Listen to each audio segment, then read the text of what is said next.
Firman Tuhan hari ke-225, 13 Agustus tahun 2025, Filipi pasal 4 ayat 6, perikop, berserahlah kepada Tuhan. Tuhan memberkati. Firman Tuhan pada hari ini, di hari yang ke-225, tanggal 13 Agustus tahun 2025, diambil dari surat Apostol Paulus ke jemaat Filipi, yaitu Filipi pasal 4 ayat 6,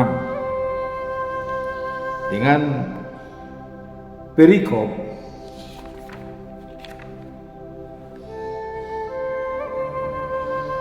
beribadah pada Tuhan.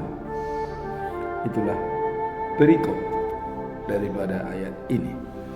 Sebagai nats adalah sebagai berikut: janganlah hendaknya kamu khawatir tentang apapun juga, tetapi nyatakanlah dalam segala hal keinginanmu kepada Allah dalam doa dan permohonan dengan ucapan syukur.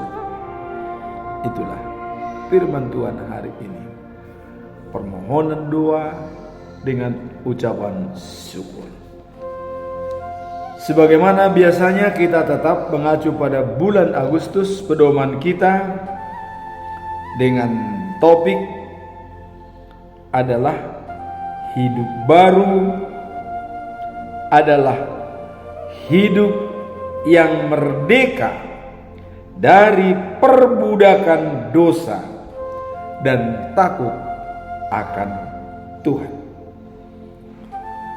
Ini dijabarkan dalam Kolose pasal 3 ayat 9 sampai 10. Jangan lagi kamu saling mendustai, karena sudah menjadi hidup baru.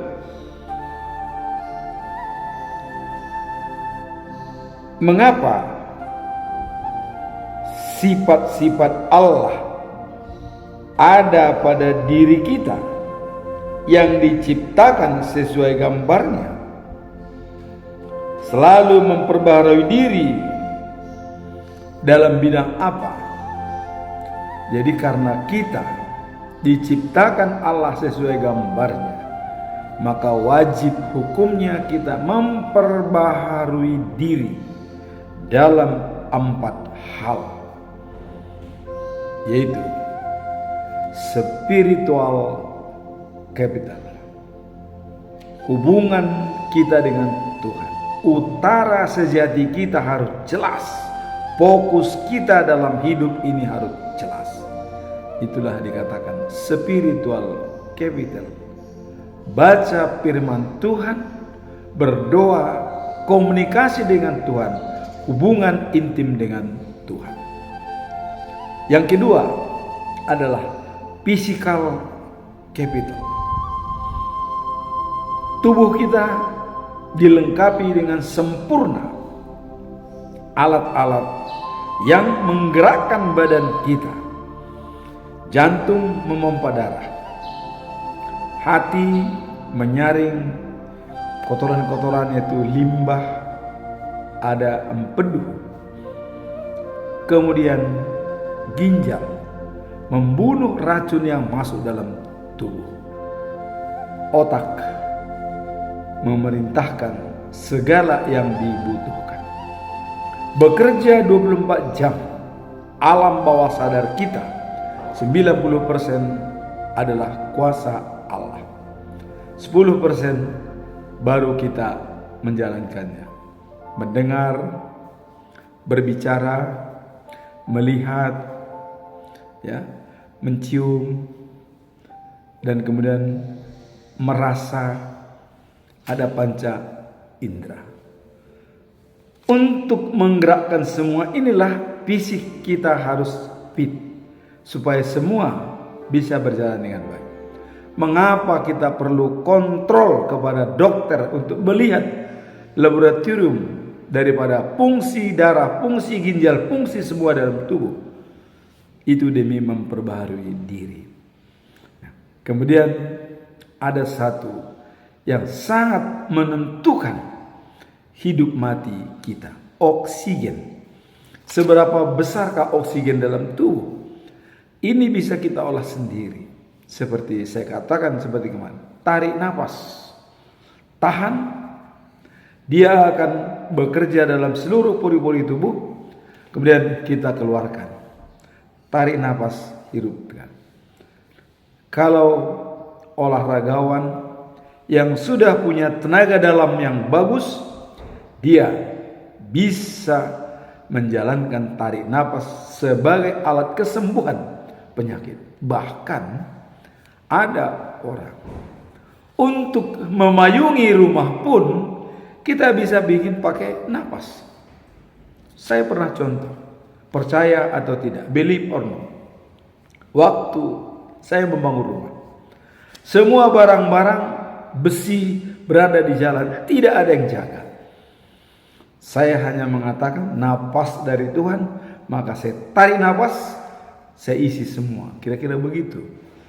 Percaya atau tidak, pada suatu malam barang tersebut sudah dicuri oleh maling, dibawa, tapi dikembalikan lagi. Nah, kemudian di sebelah rumah kehilangan, pintu pagarnya malah dibongkar, tapi besi yang berantakan di depan rumah bangunan kok nggak diambil. Believe or not, tergantung kita. Percaya atau tidak itu bagaimana kita mengimaninya. Tapi saya menganggap napas ini adalah diberikan Tuhan untuk membuat kita sehat. Kita pergunakan dengan baik. Itulah namanya tenaga dalam, physical capital. Fisik kita bisa menentukan badan kita menjadi sehat. Olahraga teratur. Ya. Kemudian yang ketiga adalah intellectual capital. Knowledge kita. Knowledge, ya. Kemudian skill dan attitude. Jadi knowledge, skill dan attitude, namanya KSA. Jadi skill, kemampuan kita dan knowledge kita, dan juga adalah attitude, sikap dan perilaku. Bagaimana kita mengaturnya? Pengetahuan kita, belajar setiap hari, meningkatkan ilmu pengetahuan kita. Seperti teknologi canggih sekarang ini. Kalau kita tidak mengikuti AI, ya, artinya ada, kita bertanya, jawaban apa saja diberikan. Bahkan sudah 50 tahun sudah berlalu, bisa kita ungkap kembali. Bahkan ada bisa bicara kembali orang-orang yang sudah meninggal. Seperti kita lihat dalam YouTube. Orang pahlawan revolusi bisa senyum dan bisa berbicara. Nah, jadi artinya intellectual capital kita yang kita pelihara dengan baik selalu kita gunakan. Kemudian yang keempat adalah social capital. Bagaimana kita bersosialisasi dengan masyarakat? Ini yang perlu kita jalankan. Stephen Covey mengatakan, kita harus tiap hari pergi melihat 4 ruang tersebut. Minimum say hello. Tidak misalnya olahraga terus, Alkitab terus, bukan begitu. Berikan waktu. Mungkin 1 jam setiap ruang kita jalani. Untuk dikatakan dalam Stephen Covey habit ke-7 adalah servant the soul, asah gergaji. Bagaimana kita mengasahnya? Bukan asah golok. Kalau asah golok, ya, itu semua sekaligus diasah, sekaligus golok, ya. Tapi kalau gergaji diasah satu-satu, bukan sekaligus. Demikian juga lah dengan 4 ruang dimensi tersebut, harta kita, yaitu spiritual capital, physical capital, intellectual capital, dan social capital. Saya contohkan kemarin dalam mengasah ruang ini hanya latihan core. Kalau bagi yang ibu-ibu paduan suara, bapak-bapak, dan juga anak-anak remaja, paduan suara itu sudah mencakup 4 dimensi yang diperlukan. Kalau kita paduan suara itu memuji dan memuliakan Tuhan. Di sana juga fisik diperlukan, yaitu bernyanyi, teknik bernyanyi, pernapasan, apakah perut atau dada. Pernapasan perut dan pernapasan dada berbeda. Nah, disitulah teknik daripada core. Nah, kemudian intellectual capitalnya, kita belajar mempelajari not, nada, tinggi, rendahnya, alto, sopran, bass, alto, tenor, ya.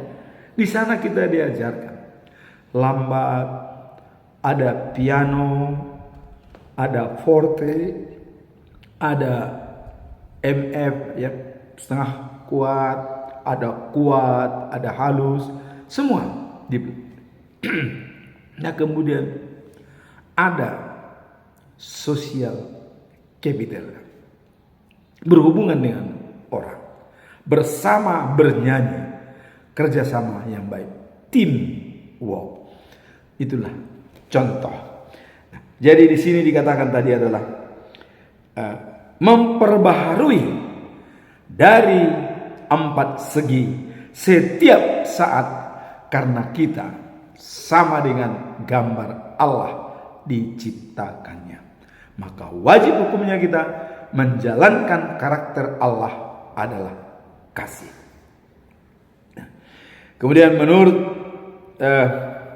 Amsal, perbudakan dosa merujuk pada kondisi di mana seseorang terikat oleh kebiasaan buruk dan perilaku yang berlawanan dengan ajaran Tuhan. Jadi ada kebiasaan buruk dan perilaku berlawanan dengan ajaran Tuhan. Itulah dosa. Dosa dapat mempengaruhi kehidupan seseorang dan menjauhkan mereka dari hikmat yang diberikan oleh Tuhan dan juga kebenaran yang ditawarkan oleh Allah. Bagaimana kebenaran itu ditawarkan oleh Allah?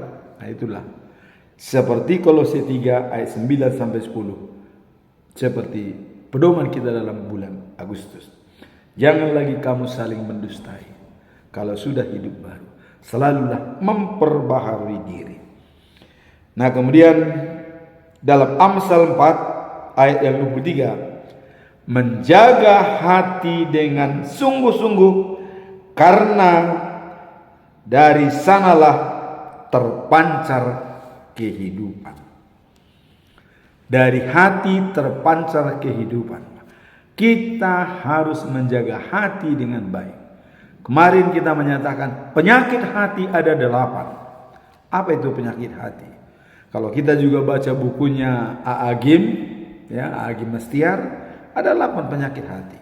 Dan dalam manajemen jati diri pun ini diutarakan, penyakit hati ada 8. Pertama adalah buruk sangka. Selalu kita menganggap orang lain jelek atau negatif. Jangan seperti itu.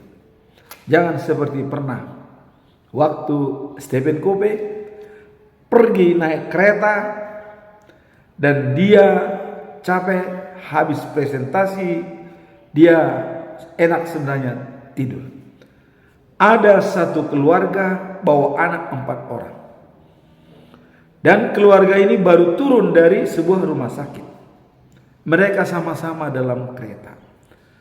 Anak yang 4 orang ini ribut sekali, mengganggu orang yang tidur. Datanglah Stephen Covey, ditegur. Karena dia berburu sangka, ini bagaimana nih anak ini? Kurang ajar ini, tidak diajarin bang. Hei, anakmu itu. Kenapa bisa begitu? Mereka itu adalah mengganggu orang yang tidur. Teruslah larang mereka, kata. Stephen Covey sangat kaget mendengar jawaban daripada orang tua anak tersebut. Apa jawaban daripada orang tua itu? Saya tidak bisa berkata apa-apa kepada mereka karena barusan ibu mereka meninggal dunia. Akhirnya Stephen Covey sadar, ternyata paradigma kita harus kita olah dengan baik. Akhirnya dia menjadi ternuh hatinya. Disinilah buruk sangka harus kita jaga. Kadang-kadang paradigma kita, kerangka pikir kita menentukan ini, padahal itu tidak sebenarnya seperti itu. Itulah maka di orang Batak ada istilah, nirip pusoban HP bulu, nirip pudongan HP musuh. Hati-hati dengan paradigma. Jangan sampai buruk sangka itu menjadi menguasai kita sepenuhnya, tapi berikan space untuk merubah paradigma dan kerangka berpikir. Itulah ya, dikatakan dalam Amsal 4 ayat 23 dikatakan, menjaga hati kita dengan sungguh-sungguh karena di sanalah terpancar kehidupan kita. Yang kedua adalah buruk lisan. Artinya dari perkataan bisa menjadi merusak pertemanan. Mulutmu adalah harimau, kata orang bijak. Hati-hati. Jolone dilat bibir, asani dok hata. Yang ketiga menggunjing, selalu membicarakan orang tanpa ada orangnya. Ya, ini adalah sangat-sangat kurang baik. Membicarakan orang tidak ada orangnya itu adalah kesalahan fatal. Kalau ada orangnya kita bicarakan tidak masalah, berarti bisa diklarifikasi.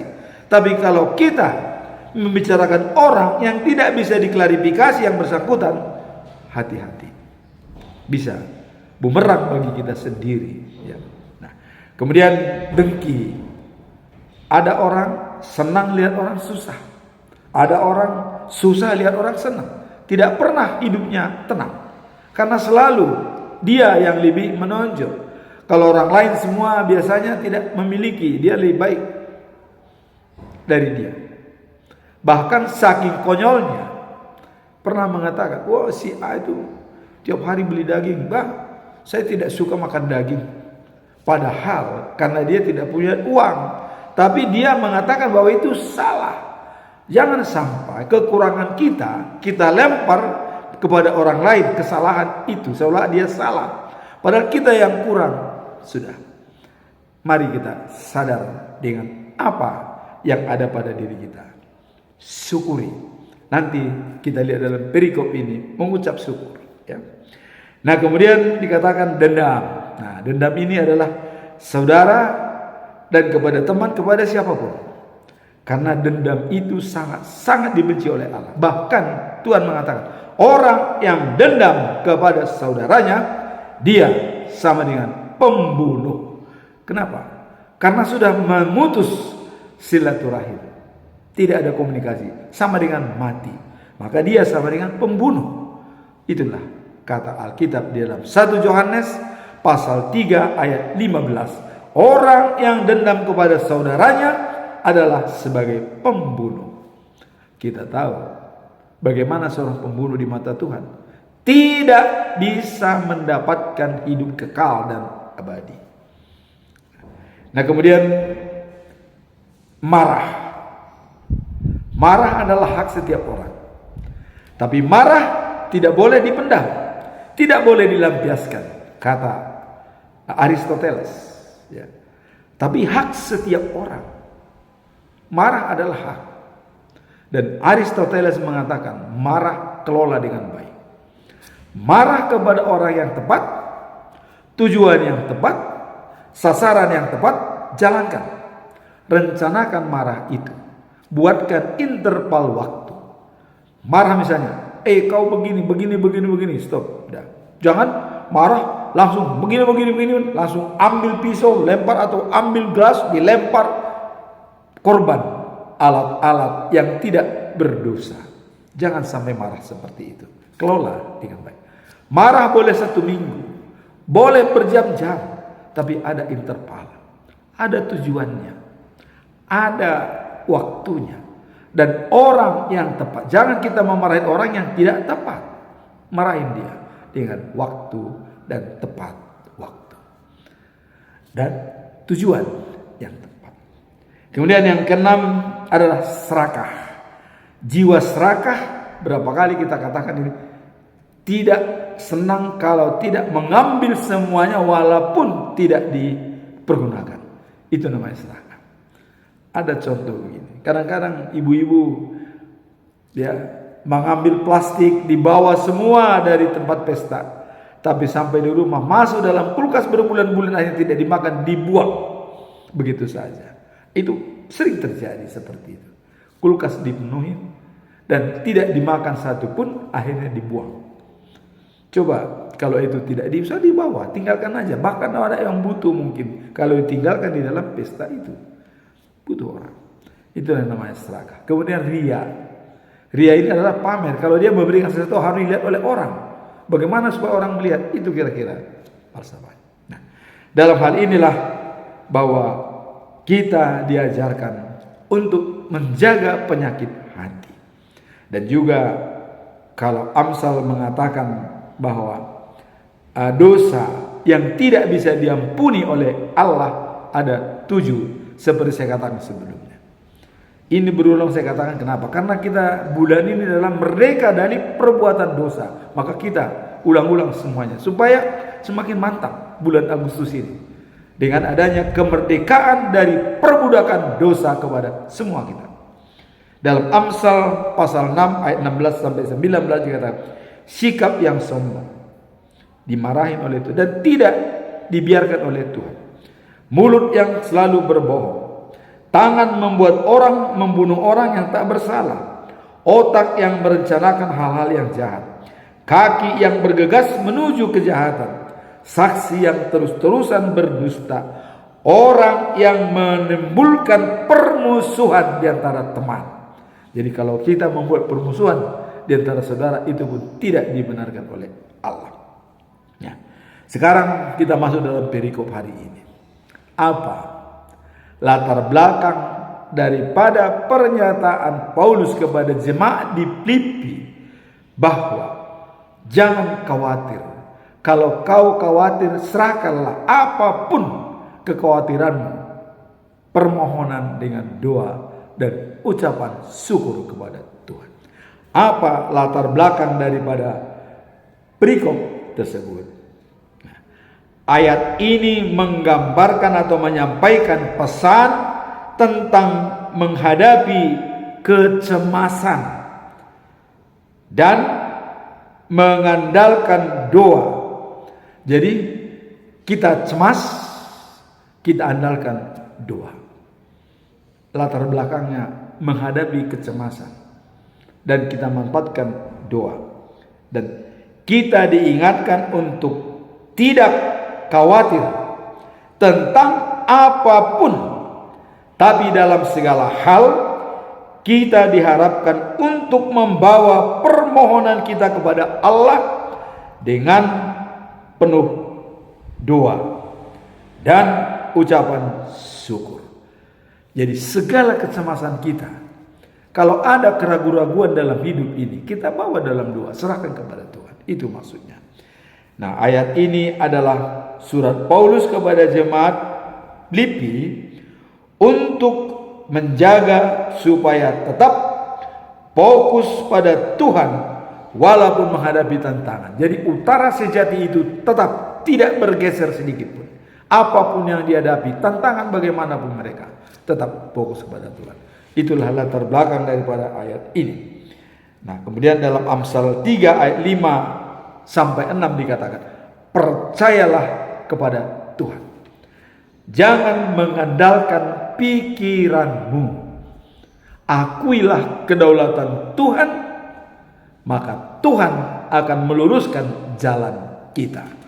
Itulah latar belakang. Kemudian apa tujuan utama dari perikop ini? Tujuan utama adalah supaya kita tidak khawatir dan selalu membawa segala permohonan kepada Tuhan dalam doa. Jadi tidak khawatir. Kita sampaikan permohonan kepada Tuhan dalam segala apapun masalah yang kita hadapi. Jadi jangan pernah pesimis dalam hidup ini. Selalu optimis. Jangan pesimis. Karena jawaban apapun kekhawatiran kita bawa dalam doa dan ucapan syukur dan kita sampaikan kepada Tuhan. Jadi tujuan utama adalah untuk mengajak umat percaya agar mempercayakan segala hal kepada Allah, sehingga mereka dapat mengalami damai sejahtera yang melampaui segala akal dan pikiran. Kalau itu sudah terjadi, maka damai sejahtera Allah akan melampaui akal dan pikiran kita. Yang tidak kita duga, itu akan timbul ketenangan dalam kita. Itulah tujuan utamanya. Nah, sekarang apa pesan moralnya dari perikop ini? Kita lihat. Pesan moralnya adalah pentingnya kepercayaan kepada Tuhan dalam menghadapi kekhawatiran dan tantangan hidup. Jadi kepercayaan kita kepada Tuhan dalam menghadapi tantangan hidup yang kita alami. Nah, kalau kita lihat dalam Matius pasal 11 ayat 28 sampai 30 dikatakan, "Datanglah kepadaku semua yang letih, lesu, dan berbeban berat, akan kuberikan kelegaan." Ini adalah kepastian. Datang kepada Dia yang berbeban berat, yang tidak bisa kita pikul. Dia akan membuat kita lega. Dan pesan teolog, para teolog dikatakan bahwa sering menekankan bahwa hal ini juga membantu kita untuk mengalihkan fokus. Jadi para teolog itu sudah menyatakan sering kita juga mengalihkan fokus dari masalah menjadi solusi. Tadinya masalah diubah menjadi solusi yang diberikan Tuhan, sehingga ketenangan jiwa akan tercipta di dalam damai sejahtera. Jadi ada masalah diubah menjadi solusi, yaitu membawa kekhawatiran kita kepada Tuhan. Maka damai sejahtera akan melampaui segala akal dan pikiran kita. Itulah pesan moral daripada perikop ini. Sekarang apa implementasi Filipi pasal 4 ayat 6? Apa? Penerapannya bagaimana? Konsep penting tentang mengatasi kecemasan melalui doa dan pengharapan pada Allah.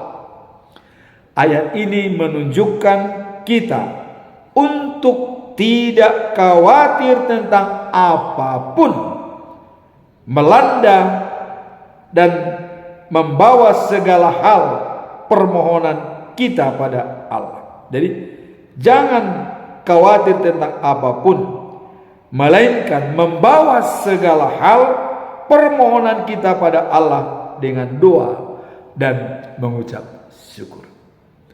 Dalam Mazmur pasal 50 ayat 23 dikatakan, mengucap syukur dalam segala hal, jujur jalannya, dan memberikan lapang diri kita jalan Tuhan untuk masuk, sehingga kita menjadi damai sejahtera.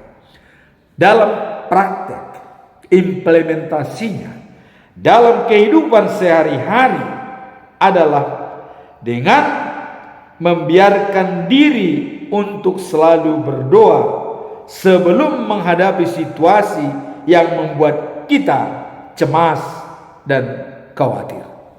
Jadi sebelum kita menjalankan aktivitas kita, kita selalu membawa dalam doa. Dalam Matius 7 ayat 7 sampai 8, apa yang dikatakan? Kalau kita membawa dalam doa dan menyerahkan kepada Tuhan. Di sini dikatakan ada, mintalah akan diberikan. Kita minta, Tuhan memberikan. Dan kita mencari, kita akan mendapatkan. Dan kita ketuk pintunya, pintu akan dibuka oleh Tuhan kepada kita. Setiap orang meminta akan diberikan. Setiap orang mencari akan mendapatkan. Setiap orang mengetuk pintu, pintu akan dibuka. Itulah implementasi daripada perikop ini. Semua kecemasan kita sampaikan permohonan, doa, dan mengucap syukur kepada Tuhan. Dan dikuatkan di dalam Matius pasal 7 ayat 7 sampai 8. Setiap orang meminta, Tuhan akan memberikan. Setiap kita mencari, akan menemukan. Setiap kita mengetuk pintu, pintu akan dibuka.